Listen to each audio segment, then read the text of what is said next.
Hello and welcome to Rachel the DIY Witch. I am back with my first project, which I am super excited about. It is not that skirt I talked about last time. That will come in time. I decided that it is the moment where I'm going to start working on this home and all of the wood that needs to be painted, like this door behind me. That will be another project.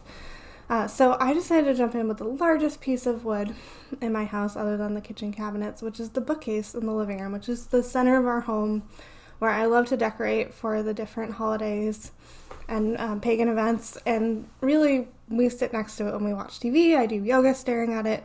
It's a huge thing in our house that I would really like to paint, and I feel like it's going to make the whole house feel bigger. So this is project number 1. I'm really excited about it. It went really well. I'm just gonna spoiler alert because I decided to do the talk about this afterwards. I think in future videos I will film a before and an after, but I decided to do this project and then started it like 2 hours later. So there was not really time for that, but I do have pictures and videos of the process.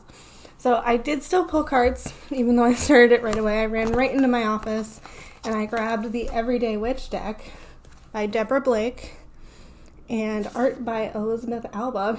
I love this book. It's got really cute pictures and quotes on the way through and places to take notes. I'm too afraid to write in it, but it's really a fun, uplifting deck and very insightful. So the first card that I pulled to represent the project is the Ace of Wands. So if you look here, she's standing in sort of a circus-like little witch outfit. I'd love to make this new idea for the channel with her cat. Got her broom next to her next to a fire, and up in the fire she's got all these different representations of creativity and adventure. There's a book, a quill, a wand, because it's the Ace of Wands, a map, a paintbrush, a leaf, a palette, and some music notes. So this represents creativity, beginning of a project, that kind of a thing, really being ready to go. And I want to read the quote from the book, so I just need to find it. Let's go. But I was really excited when I saw this note and this card about this. So it says, take the energy and run with it, which is exactly how this project started. I woke up, my boyfriend Steve was not feeling so well from his booster shot. I had the whole day ahead of me with tons of energy, and I was like, what am I going to do? Sometimes the universe gives you a boost, and don't miss an opportunity when it comes along filled with potential. So there we go. That definitely represented the project. Next card, I chose to ask, what should I avoid? And I got the Magician, number 1 in the major arcana. So here we have a male witch with a chalice, a pentagram, a wand, and a sword, so representing all 4 suits there. And he's got his beautiful cat, and he's doing some spells. There's some roses in the background. He knows exactly what he is doing. So the message here is to avoid thinking that you have all the answers. Use your resources. Yeah, I can say that that definitely came through in the project. I had no idea what I was doing. I should have done a couple things differently, and I should have Googled more. So let's read the quotes from this book. You have all the tools you need to accomplish your goals. False. Avoid thinking that, and the magic is inside you. Normally I would say yes, there's always magic inside me, but when it comes to house painting, the magic is not inside me yet. So I really agree with that card as well. Now, action to take on this project. I got the Hermit. This is one of my favorite tarot cards. I think that's because maybe I am a hermit, but with working from home and all the different changes I've made in my life, I do enjoy spending time alone. But we have a person by a fire. She's just chilling there. This is a cool costume too. She's got her cat, a witch hat, and a broom, and there's a little owl up above. There's some mushrooms on a tree, and she's just relaxing by herself. So the obvious message here is to do this project on your own. Don't make Steve get out of bed. Just enjoy yourself. Listen to some podcasts, listen to some music, and get it done. Don't necessarily call any in-person people for help, and I think that was really good advice on this project because I felt a lot better after spending time by myself, and I got to listen. I just shuffled my songs library, and all these different songs came up that I had not listened to in such a long time, and that was really enjoyable. And I listened to a bunch of witchy podcasts too. So, Witch Bitch Amateur Hour.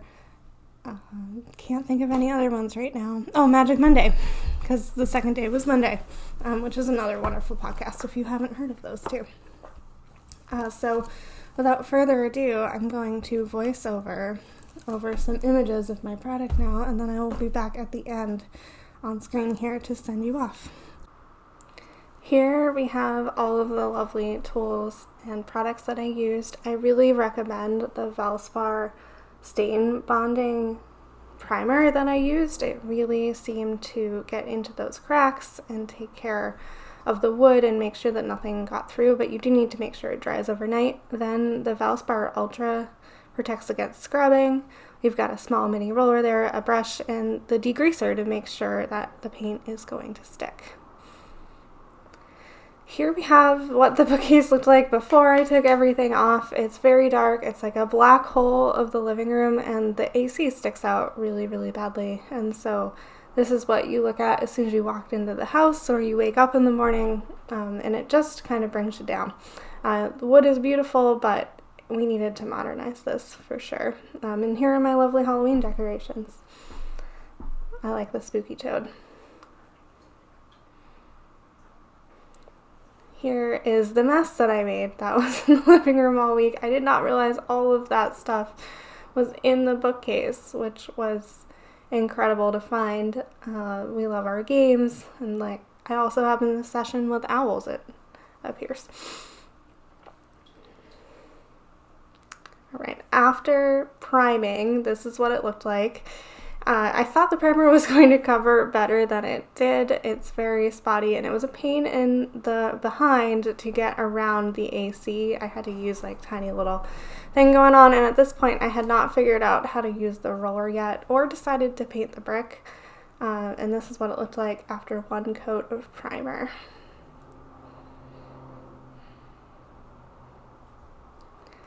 After one coat of paint, I was really concerned here that I was going to need to do 3 coats. My wrist was killing me. I was exhausted. And you can see here I decided to paint the brick as well, which made a huge difference, way more bright.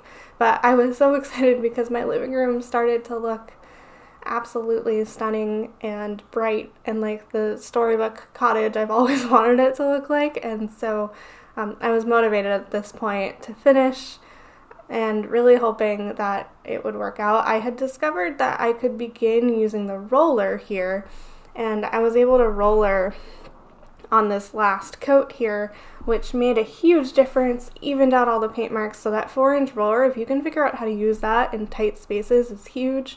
I became sort of a contortionist trying to get the bottom shelves here, but I can't recommend the small roller enough. Also, slight problem when removing the paint. I should have used a razor blade to make sure it was not adhered, because I did have to touch up a few spots after I removed the tape, which is after this photo here. And I had this one devastated moment of what have I done? Have I ruined 2 days of painting and countless hours of painting? But it was okay. I was able to touch it up with a small brush. It was all set, and then I was ready to decorate. I was so overjoyed to decorate for Thanksgiving.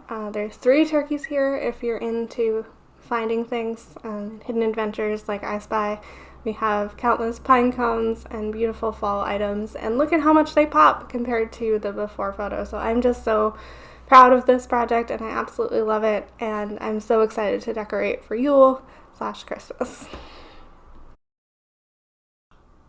So there is my first project on the channel. I am overjoyed to share it with you. Please like, subscribe. There will be more fun creative projects that are not home related coming soon. In fact, next week's video, not sure what it's going to be yet, but it's going to be some sort of a Yule decoration I've decided that I'm going to make in process of getting ready for one of my favorite seasons of the year, second to Halloween and Samhain, but I am so excited for that piece and maybe a little ritual to go with it for next week. So please stay tuned, and I am so excited about my living room. I'm going to go have a cup of tea now. Bye, everyone.